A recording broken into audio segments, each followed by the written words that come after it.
Today we're making my favorite mango cake. Now this is a clone of the red ribbon cake that I grew up eating. Now if you're not familiar with the red ribbon, it's a Philippine bakery, and this is a very light chiffon cake with not so sweet frosting. It's very addictive, and I've tried this so many times and I've failed, and finally this is a final recipe. So if you don't have any red ribbon bakery near you, this is the way to go. Or you simply just want to impress your friends. So our recipe starts with making the chiffon cake, and we have here our sifted cake flour. So we have here egg yolks, salt, baking soda, water, oil, sugar. Of course, our chiffon cake is a little tricky to make because you have to whip the egg whites separately and incorporate it later on. So we have here our egg whites and cream of tartar. So let's preheat our oven at 325 degrees. Let's mix our dry ingredients, the salt, baking powder, sugar. Mix it thoroughly and make a well in the middle, and let's start putting our wet ingredients. So let's put the eggs, the oil, and the water.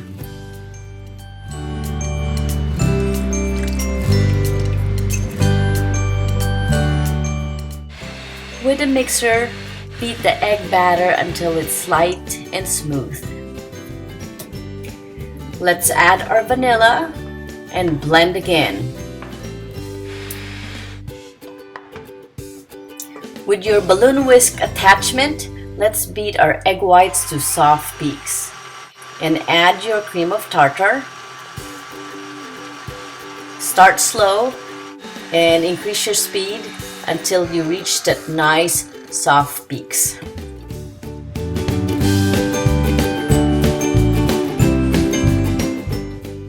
Slowly incorporate your egg whites with your batter. Fold the egg whites gently with a rubber spatula. Try not to deflate the egg whites. You know when you're done mixing, when you only have one color. No streak of white, no streak of yellow. Just one nice light yellow color.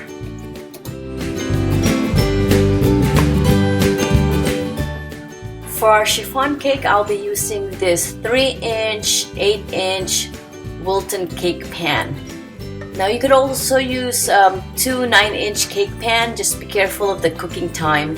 You don't want to ruin your chiffon cake. So I put 2 parchment paper in the bottom of the pan. Do not spray this, because if you spray, it will brown. No spray. So let's just put all our batter, shake it a little bit, tap, tap, tap, and into the oven at 325, and this one bake for about 40 to 45 minutes. So while it's baking, let's chop our mangoes. And you don't want to puree this, just chop it roughly. And once you put it in the mixer, it's still gonna break down, so you don't want to over chop it. By the way, we are using Philippine mango. You cannot use other mangoes like Mexican mango. It just has a different texture. For this recipe, we will be using Swiss meringue buttercream as our frosting. So we've separated our egg whites, and just put away your egg yolks and save it for another time. In a double boiler, let's beat our egg whites. So we'll be adding our sugar and just beat away. This took about, I would say, 45 minutes. And you know when you're done, if you can no longer feel any gritty stuff in between your fingers. So the key here is just keep beating, don't walk away, or it will cook in the bottom. I have to say, this is the key to that nice light frosting of red ribbon. This uses only 1 cup of sugar versus the conventional buttercream that uses about 5 to 6. It tasted so sweet, and it just wasn't right for the light cake that we were looking for. Now this was my other trial cake, the one the 6 cups of sugar. See how it looks funny, and the texture is just weird looking, and it's just really sweet. I think it's beautiful, but it just didn't achieve what I was looking for. So back to our frosting. In about 5 minutes you should be done beating. It depends of how good of a beater you are. We are transferring this to our electric mixer with our balloon whisk attachment, and just beat this until the bowl is cool to touch. And after that, we will be changing our attachment to the regular paddle because we will be adding our butter. So I have cut up my 12 ounces of butter and cut into cubes, and I'm slowly adding it one by one. The butter looks like it's the same color as the mixture, so it's a little hard to find, but it's there. But as you can see, it will be changing texture as you add it. I am dropping it slowly. Right there, it's changing texture. And once you have put your 12 ounce of butter, then you will add your pureed mangoes. I am adding some vanilla here, which is completely optional. So let's add our mango into our frosting and mix it until it's completely blended. Now your mangoes will continue to break down as you mix it, and continue to mix it until you like that consistency. And I like seeing that bits of pieces of mango in my frosting. So our cake is done, and when you take your cake out, make sure that you flip it upside down. And once it's cooled, you will be running a knife gently around your cake. And you might have to do this a couple times. Remember, we didn't spray this.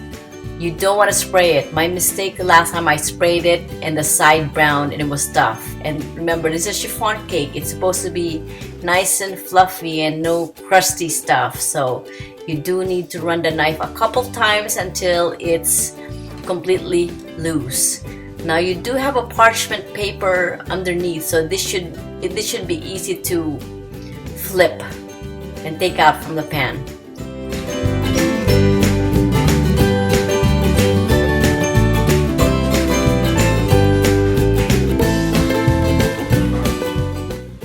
Now we will be cutting this cake into thirds.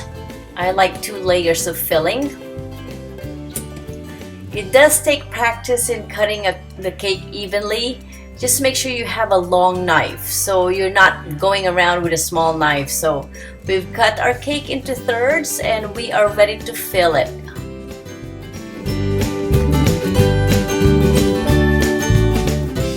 So let's start putting our filling. And this is our second one. As you can see, I already filled the first layer, and just spread this evenly. And this frosting is so good, you guys. I mean, I could just eat a whole tub of this. And I mean, it's not sweet, and it is really good. Our next step is crumb coating our cake. This is just a light frosting around your cake just to lock in the crumbs and also to stabilize your cake. What happens if you don't crumb coat and you start frosting? Your cake layers will shift, and this has happened to me. So this goes into the refrigerator for about half an hour, then we could frost. So after half an hour, let's start to frost your cake. So just put a nice dollop and just spread it around, and it really helps if you have a spatula, and just cover it completely. And I have this trick if you want to frost it real easy. I just pulled on the side and it looks pretty.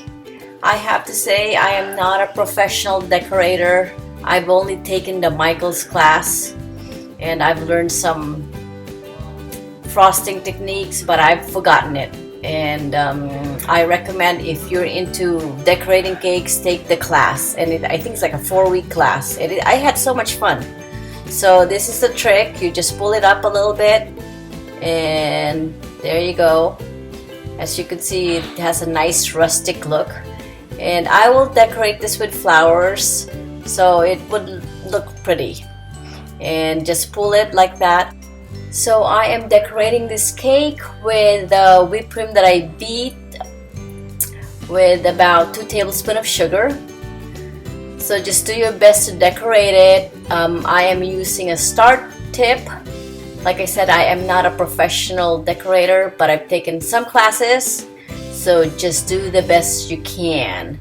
So I am doing this all around the side and also on top. To make my cake pretty, I am using my rose petals from my backyard. I like the color, I like the contrast of that yellow and the red, and it's really super pretty once it's done. So your cake is done. Hope you guys give this a try. This cake was absolutely delicious, just like the red ribbon cake. Hope you like it. Enjoy.